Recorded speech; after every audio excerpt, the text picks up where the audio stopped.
Bonjour! Hier, nous nous sommes interrogés sur le niveau de prospérité dans lequel nous vivions. Aujourd'hui, on va s'interroger sur l'opposé, la pauvreté.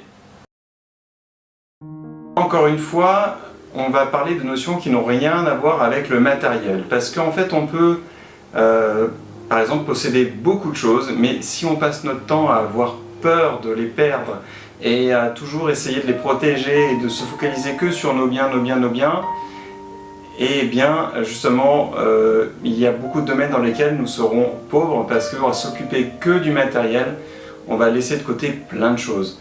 C'est un peu, si vous voulez, comme se dire que voilà, on connaît plein de gens, on côtoie plein de personnes et pourtant, même s'il y a toute cette animation autour de nous, eh bien on se sent seul. Eh bien ça, c'est aussi un état de pauvreté. Aujourd'hui, la question est d'identifier quels sont les domaines de notre vie dans lesquels nous sommes en pauvreté. Alors ça peut être, comme je le disais, une pauvreté matérielle, enfin c'est pas ce dont je parlais, mais voilà, c'était en lien avec ça.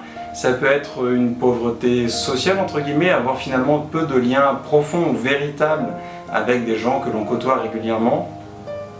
Cela peut être une pauvreté, j'en sais rien, culturelle, d'imagination, j'en sais rien, tout ce qui peut vous passer par la tête, tous les aspects où vous aspirez à avoir plus, où vous n'êtes pas content de ce que vous avez, peut être le signe d'une pauvreté entre guillemets.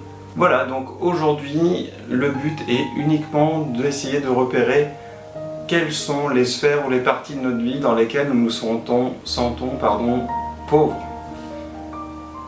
J'ai pas grand chose à dire là-dessus, je pense que les questions qui vont venir dans les jours suivants vont nous permettre d'aller creuser ou rebondir dessus.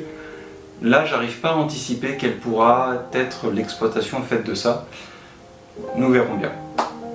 J'arrête là-dessus, merci d'avoir regardé la vidéo. Comme toujours, vous pouvez dire que vous aimez, commenter, partager. Et quoi qu'il en soit, très belle journée à vous, prenez soin de vous. Salut!